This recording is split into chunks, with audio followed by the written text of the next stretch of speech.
चंद्रहासो वल्करा शार्दुलवर वाहना कात्यायनी शुभम दत्त्या देवी दानवघतनी या देवी सर्वभूतेषु मां कात्यायनी रूपेण संस्थिता नमस्तस्यै नमस्तस्यै नमस्तस्यै नमो नमः।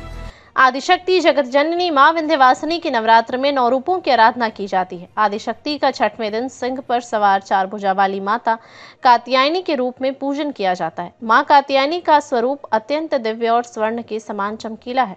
यह अपनी प्रिय सवारी सिंह पर विराजमान रहती हैं। इनकी 4 भुजाएं भक्तों को वरदान देती हैं। इनका एक हाथ अभय मुद्रा में है तो दूसरा हाथ वरद मुद्रा में है। अन्य हाथों में तलवार तथा कमल का फूल है। प्रत्येक प्राणी को सद्मार्ग पर प्रेरित वाली मां का कात्यायनी स्वरूप सभी के लिए आराधनीय है। देवी कात्यायनी अमोघ फलदायिनी है। इनकी पूजा अर्चना द्वारा सभी संकटों का नाश होता है। मां कात्यायनी दानवों का तथा पापियों का नाश करने वाली हैं। देवी कात्यायनी जी के पूजन से भक्त के भीतर शक्ति का संचार होता है। इस दिन साधक का मन आज्ञा चक्र में स्थित रहता है। योग साधना में इस आज्ञा चक्र का अत्यंत महत्वपूर्ण स्थान है। साधक का मन आज्ञा चक्र में स्थित होने पर उसे सहज भाव से मां कात्यायनी के दर्शन प्राप्त होते हैं। साधक इस लोक में रहते हुए अलौकिक तेज से युक्त रहता है। माता कात्यायनी का पूजन दर्शन करने से धर्म, अर्थ, काम व मोक्ष की प्राप्ति के साथ ही भक्त रोग, शोक, संताप से मुक्ति प्राप्त करता है। माता कात्यायनी की आराधना करने से मनचाहा पति व स्त्री की प्राप्ति भी होती है। विंध्य और मां गंगा के तट पर विराजमान मां विंध्यवासिनी कात्यायनी का दिव्य रूप धारण कर भक्तों का कष्ट दूर करती हैं। अनादिकाल से आस्था का केंद्र रहे विंध्याचल में विंध्य पर्वत व पतित पावनी मां भागीरथी के संगम तट पर श्रीयंत्र पर विराजमान मां विंध्यवासिनी का 6वें दिन कात्यायनी के रूप में पूजन व अर्चन किया जाता है। महिषासुर के वध के लिए उत्पन्न हुई देवी की सर्वप्रथम पूजा महर्षि कात्यायन ने किया।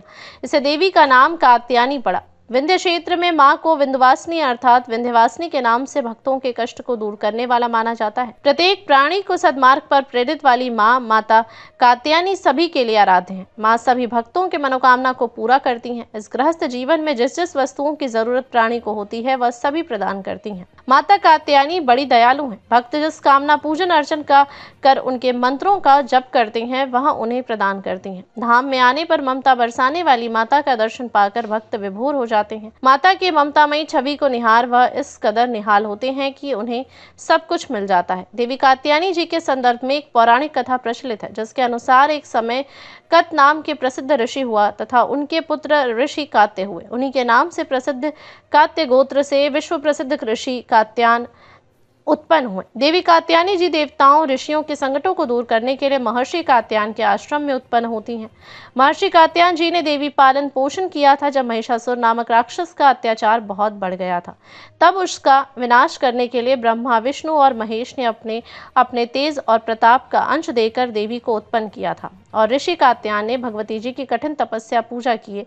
इसी कारण से यह देवी कात्यायनी कहलाई। माता कात्यायनी पूजन से आद्या चक्र जागृत होता है। देश के कोने कोने से श्रद्धालु मां विंध्यवासिनी के दर्शन के लिए लंबी लंबी कतारें में खड़े होकर जयकारा लगाते हुए दर्शन पाने के लिए बेताब रहते हैं। श्रद्धालु का कहना है कि मां की ममता सभी पर बरसती है। जगत का कल्याण करने वाली माता की भक्त नवरात्र में 9 दिन मां के अलग अलग रूपों की पूजा कर सभी कष्टों से छुटकारा पाते हैं। माता के किसी भी रूप का दर्शन पाकर सभी कष्टों से छुटकारा पा जाता है।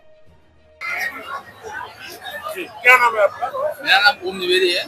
मैं जौनपुर से बिलोंग करता हूँ और यहाँ पे मैं विंध्याचल में रेगुलर आता हूँ, हमेशा आता हूँ। हर नवरात्र में या कभी जॉब से खाली है तो मैं यहाँ पर दर्शन करने हमेशा आता हूँ और जैसे यहाँ बहुत अच्छा लगता है और हमारे फ्रेंड लोग जो आते हैं यहाँ पर अच्छा लगता है, सबको बढ़िया लगता है।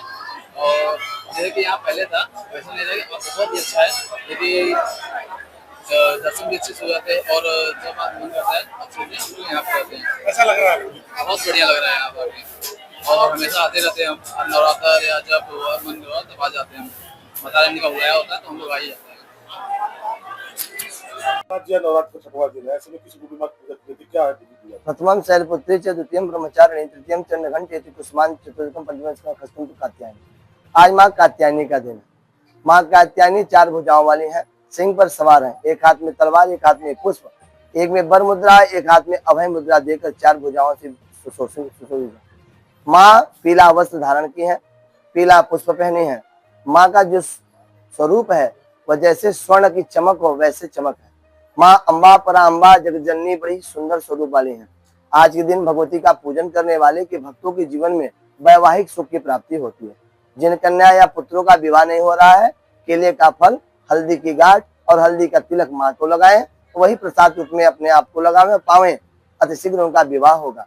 आज के दिन माई को पीला वस्त्र पहनाना जरूर चाहिए एवं माँ को केले और केसर से दूध से मिश्रित पीला खीर बनाकर माई को चढ़ावें।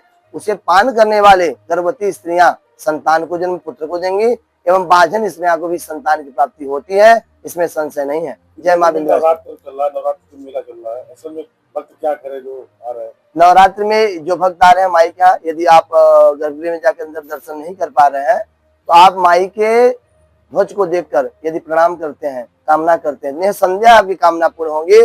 क्योंकि शास्त्रों में और हमारे पुरनिया जो हमारे दादा परदादा आदि थे वो यही कहते थे कि माई 9 दिन नवरात्रि में ध्वज पर रहती है, तो ध्वज दर्शन मात्र से आपकी कामना पूर्ण होगी, वही फल मिलेगा जो माई के विग्रह का दर्शन का फल मिलता है, इसमें तनिक संशय नहीं है। जय माता की, जय मां विंध्यवासिनी।